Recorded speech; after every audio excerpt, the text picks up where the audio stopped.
un zemmourologue, si l'on peut dire. C'est-à-dire que c'est un spécialiste. Il a enquêté depuis des années sur cette drôle de famille. Le mythe Zemmour, parce qu'il faut parler aussi d'un mythe là-dedans. Je crois que la police a pas mal contribué d'ailleurs à la construction de cette mythologie Zemmour. Par conséquent... Parce que ça, c'est très étrange. Dire, chaque fois qu'un Zemmour meurt, et ça arrive assez régulièrement, enfin, pour les 4 premiers en tout cas, on dit ce sont les membres d'un gang.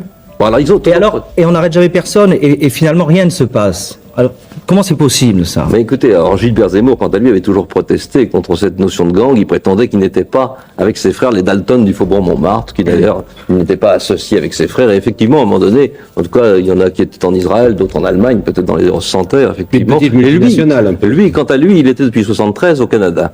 Et il s'occupait effectivement d'affaires immobilières.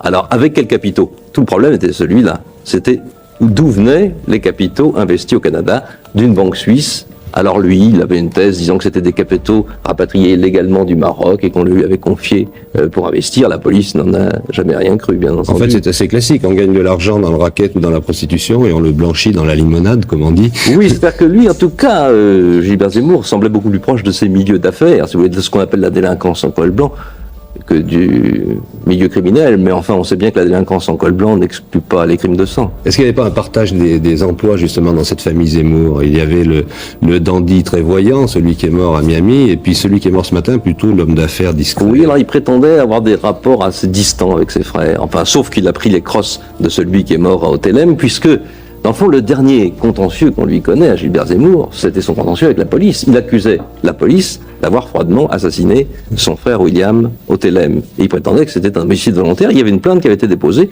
et qui est toujours à l'instruction. D'ailleurs, celui qui est à Miami avait demandé l'asile politique, je crois, aux États-Unis. Oui, effectivement. Et on dit, Roger, on dit que les Zemmour ont fait beaucoup d'affaires avec Israël aussi. Non, c'est-à-dire que Edgar, celui qui a été tué à Miami, était effectivement, il tenait un restaurant qui s'appelle le Vesuvio à Tel Aviv, avec son frère William, mais ils ont été chassés, expulsés d'Israël en 72, si je ne m'abuse, à la suite d'une escroquerie d'assurance sur un sinistre qui est arrivé à ce restaurant, et puis aussi de l'élimination d'une bande rivale. Enfin, il y avait incontestablement du racket en Israël.